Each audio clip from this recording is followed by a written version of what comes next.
I sincerely think Christians should learn Hebrew. Yeah, it is one of the things that we could do better on. Yeah. It is something like there are Christians that do, and we have scholars and things, but like for example, I was thinking about it. If I had to learn a biblical language, it'd probably be Greek. You know, and there are reasons for that. So, for example, I can get the Hebrew Septuagint translated into Greek. Yeah. So, if I learn Greek, I technically have the New Testament and the Old Testament. Yeah. I don't have it in a certain way. I don't have it in the original language, but at least I'll have a better understanding of it because the early the apostles used the Septuagint. Yeah. So there's even that reason for me to do it. So I go one more than that though, because I think yes, that's absolutely right. The Sahaba, the disciples, they spoke Greek. Spoke Aramaic. I don't know what they convert. Would they have conversed in Greek or Aramaic? Aramaic, really. And would they have written down? And this is just me genuinely looking for knowledge. Would they have written down their testaments in Greek or in Aramaic originally? I'm of the view that they originally wrote it in Greek. There are some people that say, for example, there are scholars that think there may have been a Hebrew version of Matthew. Yeah. I'm not convinced by that argument.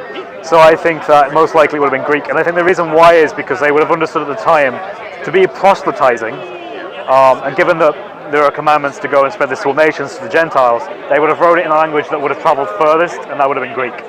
So I think that's so you believe that you believe Jesus is God. Yes, I do. Yeah.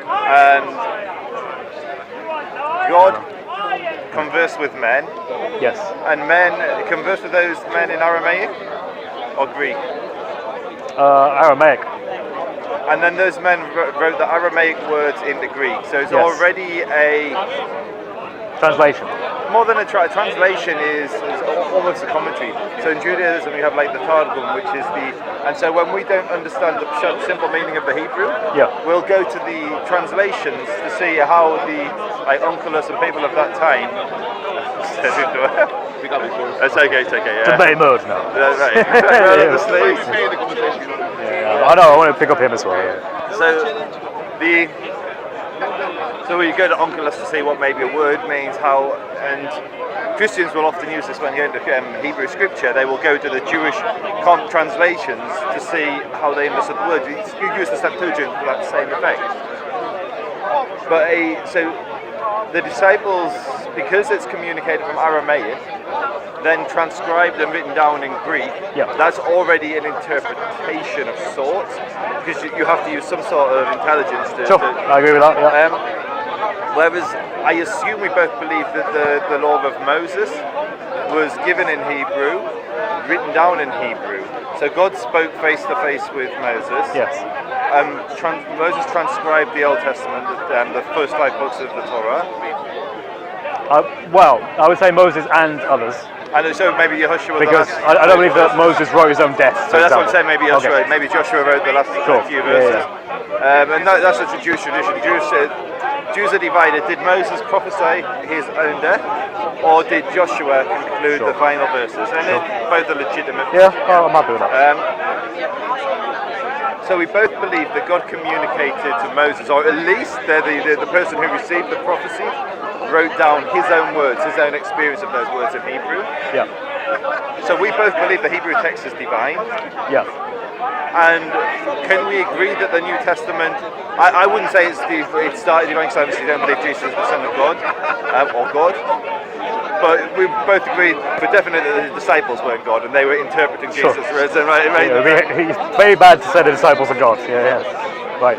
And so, if the Old Testament, the 5 books of Moses, says something that contradicts the New Testament, it would be really important to read that contradiction in its original language, because it's the only book we have preserved in the original language that God communicated. Okay. And so to that point, that's why I think it's essential that Christians from a young age learn Hebrew, just like Jewish children. My daughter's 3 years old, she almost speaks as good Hebrew as I do, because I speak terrible Hebrew. I thought you were going to say she speaks amazing Hebrew like me.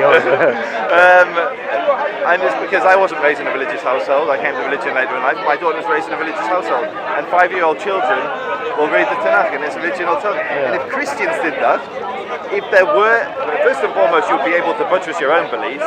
Like you'll be able, okay, I believe this and I can read it in the original language and this is why I believe it. Or if there is a contradiction, learning that from a young age before you have all those biases. Like in Cambridge, the Christians study Hebrew. Like they, in the 1500s, no, Henry VIII set up the first Hebrew colleges in the UK. Oh, interesting. And the greatest scholars in Christendom, in England, used to study in Hebrew. At one point, they believed it would be the international language. Christians here were advocating Hebrew should replace Latin because the Protestants thought the Pope was the Antichrist. So we don't want to speak Latin anymore. Let's speak Hebrew. Everyone can speak Hebrew. And unfortunately, that fell out of fashion. But if it hadn't, maybe there'd be less disagreement between Jews and I do Christians. agree with you that it would be better for Christians if they had learned the languages, the biblical languages, so Hebrew, for pretty much the same reasons you've mentioned. I am in alignment with you there. What I want you to ponder on, though, is this perspective.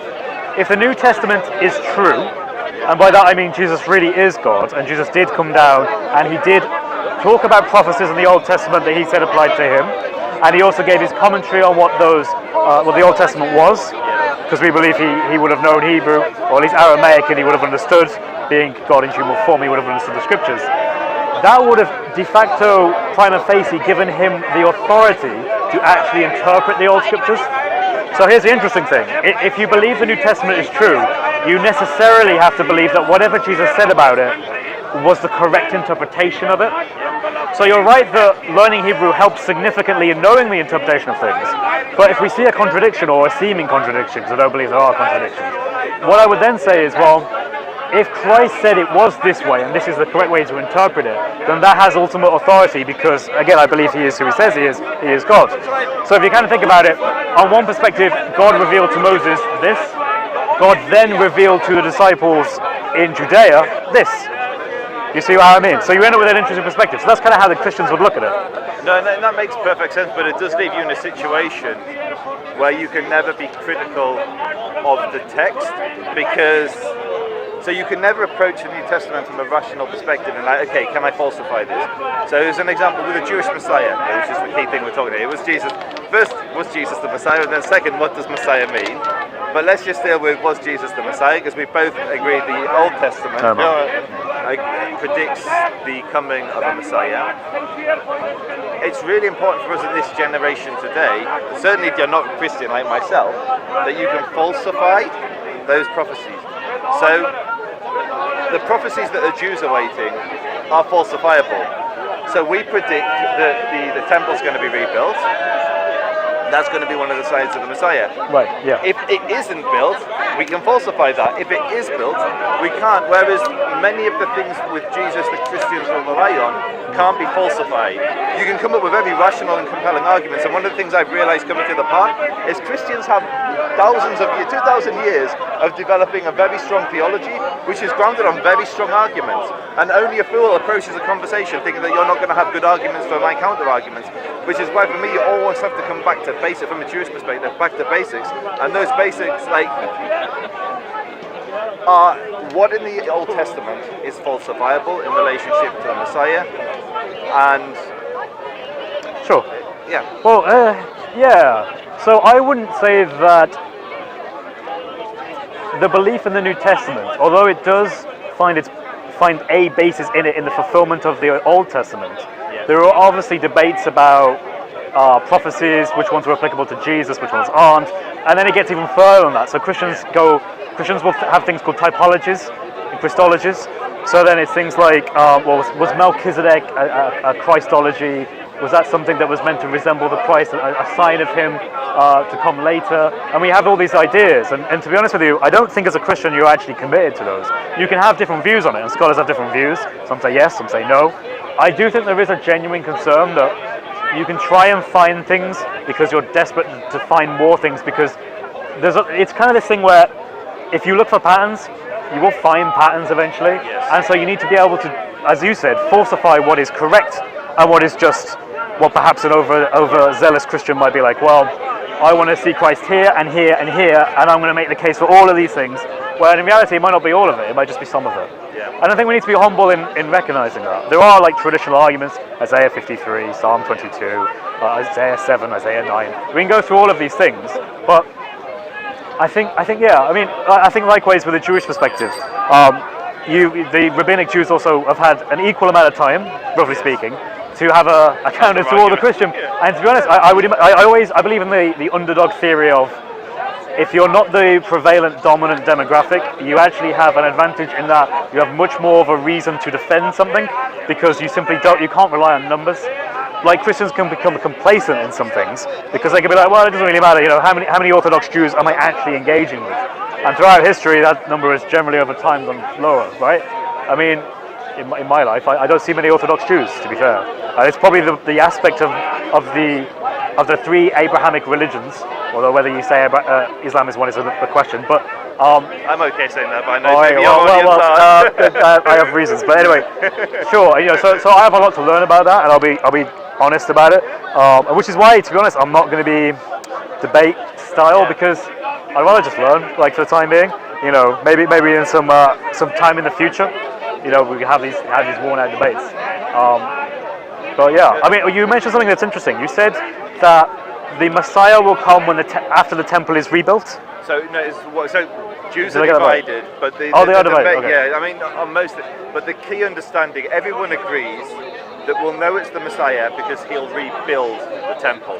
So he will be the leader that will rebuild it. Now the division is, and I definitely don't subscribe to this, but I'm not going to speak ill of any Jews who do, and it maybe even the majority, that the temple will ascend from heaven, fully formed. And for me, and so I'm not a mystic. I don't do Kabbalah. Jews have a tradition of Kabbalah, but Kabbalah is understood by today. And for me, it's very clear when you read the Old Testament, when you go to our major rabbis like the Bavli, like Rambam, the temple will be rebuilt, right, and the Mashiach will be the leader at the time who's ultimately responsible for that rebuilding of that temple. Okay. And that's falsifiable, and that's like, and I think there are other prophecies like the Jews will know Torah. Like, test me, ask me a verse from the Torah, I'll get it wrong. I thought you were going to say, I'll know it. I'll be like, wow. No, because if I did know it, that's one of our signs that the Messiah's come. Okay. And so one of the things I've been humbled is listening to Christian preachers going at it with either their own audience or a layman Jew who's rang up like a Sam Shamoun or someone like that with a little knowledge, and Sam Shamoun's just ran rings around them. Yeah. And you listen to the arguments, and for me, I have to go, okay, well, that's didn't say that coming. Okay, go to the Pesukim, go to the verses. Okay, what are our commentators say? Okay, now I understand that. But a simple reading, that's a very compelling argument that he's just presented that Jew. And so I think for a Jew, it always comes down to, does it contradict the Old Testament? And we both agree the Old Testament is divine. Yeah. And so I think the challenge I put out to you or any people in the comments, because it's not the way challenge is for me to learn. I've been humbled listening to many of your top dogs debating. Are any of the prophecies that you say Jesus, or Christians, not you, Christians say Jesus fulfilled, falsifiable? Because you could say, for instance, the resurrection or the tomb was empty, etc. But I can't know that today. There's no way I can't. If the temple's there, it's there. If the Jews know Torah, it's there. If there's world peace, it's there. That's all falsifiable. But are there any, and this isn't there, this is a genuine, do Christians believe they have any examples? Yeah. So I would actually point to the resurrection of Christ, because I think that's the main one. Yeah. So what I would say ultimately is, scholars, at least for the last 300 years, have been critical of the resurrection. The liberal perspective, the secular world, came out during the Enlightenment period, and since then we've always had scholars who have been like, look, let's analyze this. Did the disciples really believe it? What did they believe? Was it just Jesus' twin? Was it a misunderstanding? Did he actually survive crucifixion? Was the tomb really empty? Did someone steal the body? There's been tons of alternative theories. What I would say the best theory is, the best way of looking at it, would be to explain the evidence through the fact that all of the disciples claimed simultaneously to have had visions of him, and those visions of themselves are unique in that psychologists today don't know of any account of two people or more having exactly the same vision. There's no account in modern psychology of two people having exactly the same vision at the same time. So I'm going to this is my ignorance. I'm just trying to understand what you're saying. So I don't understand this because I'm I'm a layman on Judaism. So on Christianity, I'm like,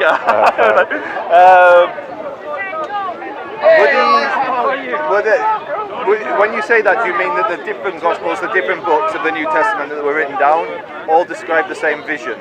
Like, or was it within one Gospel you have multiple disciples? So in the Gospels, and also in other places like Acts, for example, and Paul's letters, they'll be talking about the experiences that the disciples had.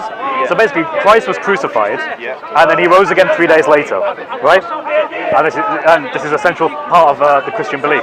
So the understanding is that the disciples were actually quite disheartened because they didn't quite understand what they had seen. But then when Christ had rose, he appeared to them in his resurrected body. And so where's that written? That's in the Gospels. So in all of the Gospels? Yeah, in all of them. And actually, Mark cuts off early parts of it. Hey Suraj, I love you, man. We should have a debate. Yeah, we're gonna have a debate. After this conversation ends, we'll have a debate. After the conversation ends, you can debate. Is that fair? If you don't have a conversation. What should we bring? Alright, we'll talk about that in a bit. We can go quite fast. sorry. They're like itching and he's going to start yapping soon. So technically, in the Gospel of Mark, it actually ends before it talks about the witnesses, which is a contentious issue in Christianity, actually. The earlier and the longer ending of Mark. Because there are manuscripts that date later that have a longer ending. It's a scholarly issue. Mark 16, verse 9 to 20 is unconfirmed, basically. But in Matthew, Luke, and John, there we have the accounts. And so when you say the visions are the same, you're saying in each of these accounts it's the same? Or are you also saying within one book itself it will be the same multiple people? So what I mean by the same visions is they claim to have seen Jesus appear before them. So if you think about it, it would kind of be like if 12 people got together and went, we all saw someone, and now we're convinced that that person is raised from the dead, and now we're going to preach that till we die a horrible death. I'll tell you where my mind was going with that, where my line of questioning was. If one of the books writes it first, then the others can copy it. Sure. Yeah, sure. And so I think well, in some element that kind of did happen in the sense that Matthew, Mark, and Luke are synoptic gospels, which means that they have a very large amount of the same material, and they get it. What some scholars would say from either an oral or a written source called Q. John comes later. The Johannine Gospel is the most different out of the four. So I have no problem with that personally. It depends what you interpret from that. Does that mean that they were making it up and they were copying, or does it mean that they were writing their own accounts but using material that was familiar to all of them? So I think it's a really compelling argument, but what I'd bring it back to was we're looking for something that's been falsified. Is something falsifiable? Yeah, that's a good point. I didn't address that. And so I'm just going to, and then you could address it. So just for the audience, where my mind was going was, we're looking for something that's been falsified, but which can be falsified. So if the temple's here today, the third temple, okay, the Messiah must have come. You are liar!